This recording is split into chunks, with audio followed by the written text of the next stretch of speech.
Good afternoon, everyone, and thank you for joining us for this Facebook Live to support Financial Capability Month. I am here with the Individual Community and Preparedness Division Director, Mr. Matt Little, who works with FEMA, and we are excited to talk with you about your financial preparedness as service members and families. And so thank you so much for joining us, and I was hoping you could share a little bit about your agency and what you all do. Yeah, thank you, Kim, and we're happy to be here. This is such a great opportunity to talk a little bit about financial readiness and emergency savings during April, National Financial Capability Month, as you mentioned.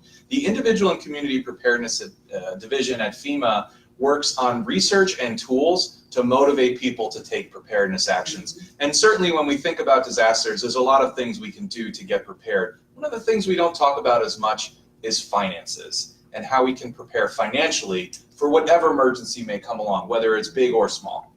Absolutely. And we also know that when you're talking about preparing for large or small finances, that the first thing people think about is my budget. You know, I'm already maybe extended because of car payments or student loans, or I have children.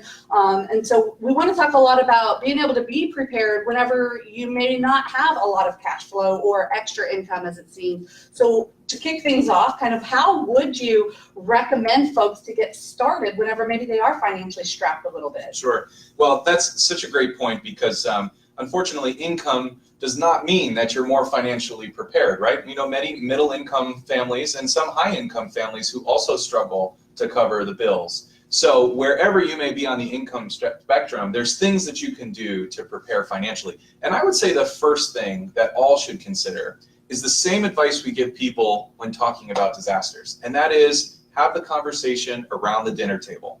When you're working on that budget, figure out what's coming in and what's going out, and where you have opportunities to save, even if it's just $1 a week or maybe $10 a month, to start building up that emergency savings so you have cash on hand in the event that you need it. That's really, really big, and the same goes for the hazards you may face in any emergency. Absolutely, and we know that hazards across the United States or worldwide can vary greatly. Yeah. And with our military service members, they move from one end of the continental United States to the other in a matter of a very short period of time, and sometimes they may not realize what kind of disasters they may potentially face. And so service members that do tend to move fairly often, what should they do as either homeowners or potential renters to prepare themselves for those kind of things? Well, that's such an important question, and we really need every American to look at the hazard profile of the community that they live in.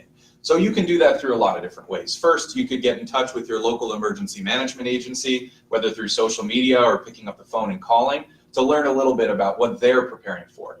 You can talk to your neighbors, because chances are the folks that live around you have been through the previous flood or hurricane or whatever the event may be, snowstorm or otherwise. So you can do that. And then I like to say, if it's a nice sunny day, try walking down to the local police or fire station and getting to know the first responders that are going to be there and show up on the day of an emergency at your own home. They'll be able to tell you what you can do to prepare for the local threats and hazards in your area. And the real important thing is to know that there's a lot of stuff we can do regardless of the hazard to prepare for a disaster. So things like developing a family emergency communications plan, starting this emergency savings is big. And then you mentioned owning and renting. You have to look at insurance. Absolutely. It is so important, wherever you're living, to review on an annual basis your insurance coverage, because in a disaster, that's not the time you want to find out you're not covered for that particular hazard. Absolutely. I want to point out, too, that within the Department of Defense and within your military services, should you encounter some of these emergencies that you're speaking of, to make sure that we're recommending and referencing our emergency aid societies. So all of your service branches have those as well. So while you're absolutely right, we do sometimes tend to find ourselves in those situations that perhaps we weren't prepared for, because Murphy's Law, as we like to say sometimes, when it can go wrong, it might. So talking to your local installation and your family readiness centers or your personal financial managers is also a great way to go ahead and start looking at things whenever you're planning for a move, to create a portfolio, if you will, of what your resources are that are available to you to help support you and prepare for your next relocation. So I don't want to do all the talking here, so hopefully folks might have some questions, so please chime in.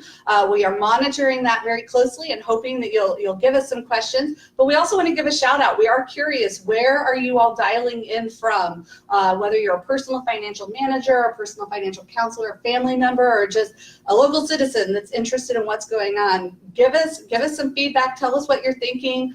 What have you done to prepare for PCS and preparing for maybe a location that might have some natural disasters that you weren't prepared for?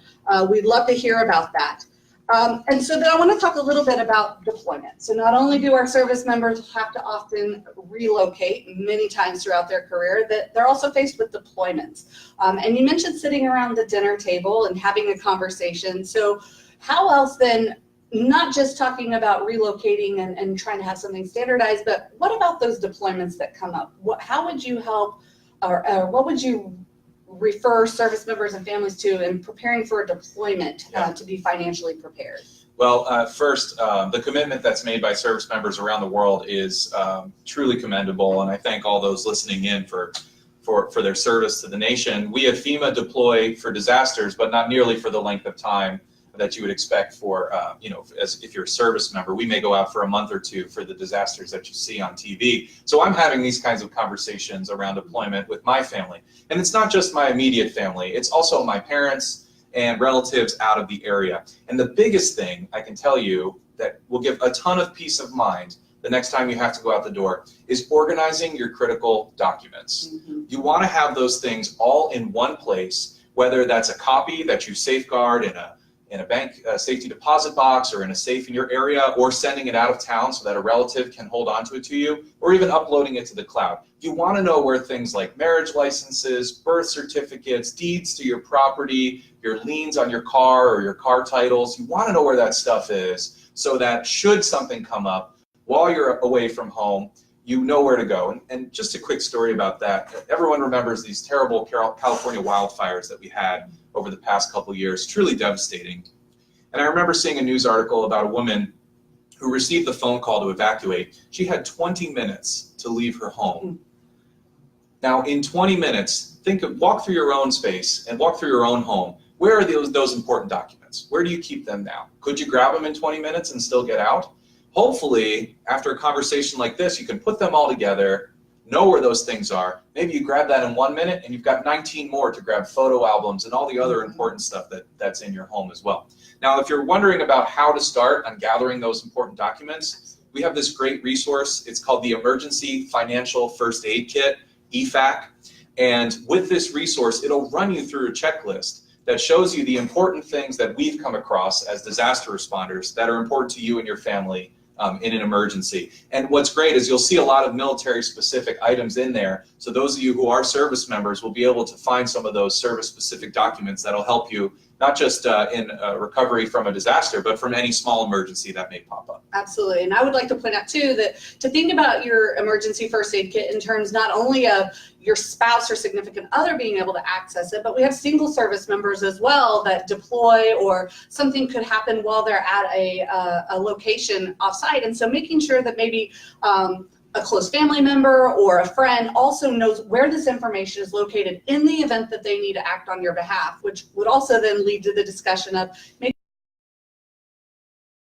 and researching and knowing who your points of contact at your installation are for establishing those kind of things so someone could act on your behalf. So while we talk about emergency preparedness, we want to make sure that we're inclusive of not only our families but also our single service members as well, that this is very important for the total force. Well, and Kim, as we were prepping, you mentioned some of those great centers that are on bases all over the world to help service members get prepared financially. We're sitting in one right now here at Joint Base Andrews, and it's just so great to know that there's financial counselors and others that are here ready to assist service members to get those documents in order and build up that financial wellness plan. Absolutely, yeah. If you haven't visited, I'm just going to give a quick plug real quick for our personal financial managers at military installations. If you haven't visited with one, highly, highly encourage that you go ahead and start that process. They are not there just for when something goes wrong. They're there to help you create a plan and reach your goals. And so I would really encourage all service members and family members to reach out and make a connection with your local installation personal financial manager. Now, we also know that our reserve component folks might not have access to a local installation personal financial manager. So Military OneSource is also a great option with resources on reaching out to somebody that has that knowledge and experience to help you get started as well. Again, not only for the emergency preparedness, which is our focus today, but we want to make sure that our service members and families are prepared for everything throughout their military life and career, and that they have the tools and resources that they need. So let's talk a little bit about the resources, though, that are available through FEMA to help family members. We know that there are resources on the military installations, but what happens in a natural disaster, or and where would FEMA step in? Yeah, that's such a great question. And unfortunately, we see it time and again where some families wait for FEMA, or communities may wait for FEMA to assist in the response and recovery of disaster. And we just can't do that. FEMA responds to federally declared disasters around the country. And while those are truly devastating, there are quite a few smaller emergencies that are tragic for families and communities across the country where we're not involved. And so it's so critically important first that families take a look around and figure out what those local resources are to help in an emergency and in a disaster. And one big thing to remember is that you are one of those resources. We have a great training called You Are the Help Until Help Arrives that I'd encourage everyone to take a look at. This is the way that you can get involved in the preparedness of your community. If You Are the Help Until Help Arrives is a little small, it's a quick training for you, only a 25-minute online course, then maybe consider joining your local community emergency response team. But these are the actions that are there in your community and available to you to help build a culture of preparedness where you live, work, and play. The other thing I would say is we don't need to just talk about large disasters like the ones we think of, tornadoes and hurricanes and so on. Let's talk about the small stuff like a flat tire or a broken water heater or an unexpected medical bill or even a missed paycheck here and there, as some people have unfortunately experienced recently. These are the things that we've got to build a financial readiness plan for, because those are the things that will set you back on your financial goals. It's not just about the big stuff. It's also the little stuff that can get us off track. So we've got to have a plan in place to address that as well. Absolutely. Absolutely. You couldn't be more correct. And it is recommended to at least get $1,000 into your emergency fund. And then, of course, building and saving and increasing that as much as you can. And when I talk with folks, one thing I like to point out is that that emergency fund is separate from your savings, that you save for those bigger items like vacation or a car, whatever it is. But those emergency funds are really there for just that.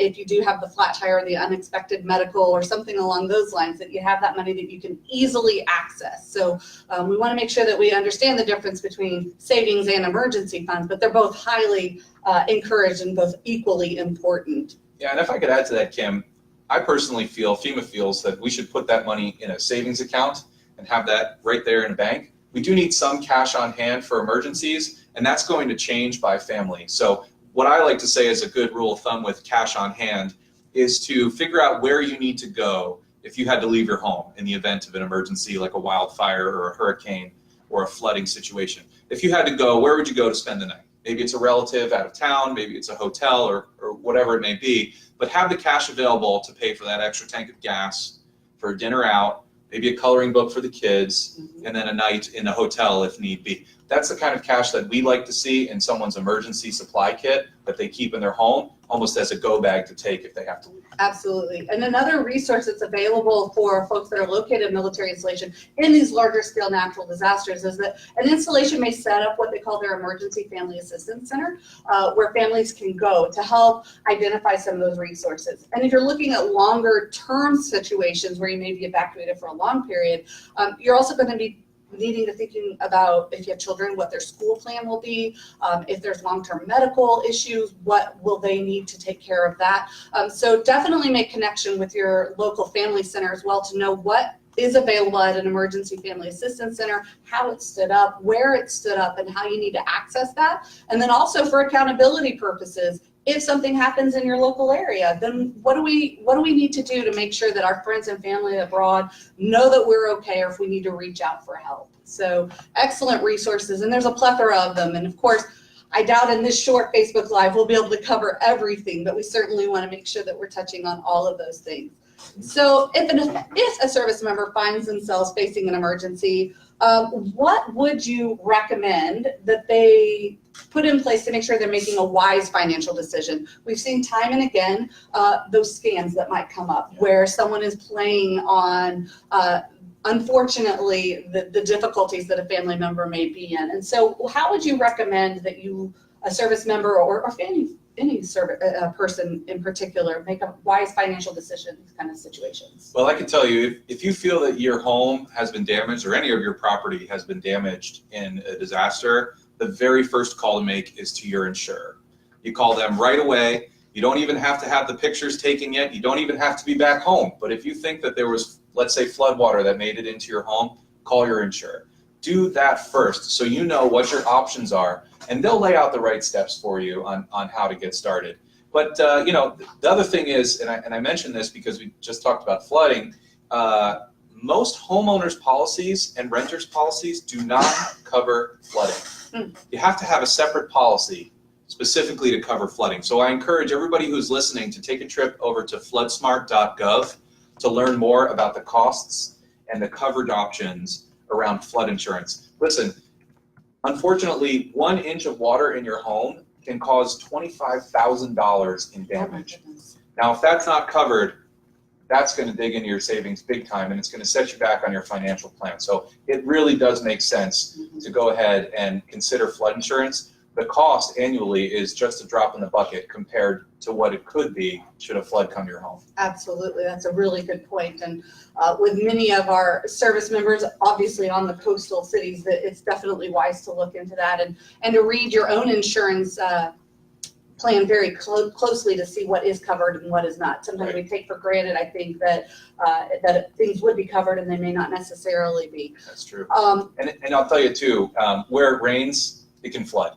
So this is really, really big. Everyone needs to consider it. Even if you don't live within view of a stream or a river or something like that, or you're not near the coast, consider taking a look. It's just as you said, Kim, we've got to take a look at our coverage and make sure that we've got the right plans in place to cover those hazards that are likely. Absolutely. Now, we talked earlier about the dinner table and coming together and having conversations. And you know, in our family, we really like to try to make sure that we're having a family dinner and we're including the kids and we talk about our day and what's going on. And so we know that being prepared doesn't extend to only mom or dad or the adult in the family, that it is a family effort. So I know that FEMA has been doing a lot of work with our youth, and it is also Month of the Military Child. So we want to certainly incorporate our military youth into this discussion. And so how would you recommend that families prepare youth for these kind of things, to be prepared? Our natural response is to panic. And so how do we stay calm? How do we prepare our youth to be an integral part in the family unit on this? Yeah, if there's one message I want folks to leave this Facebook Live with, it's that we all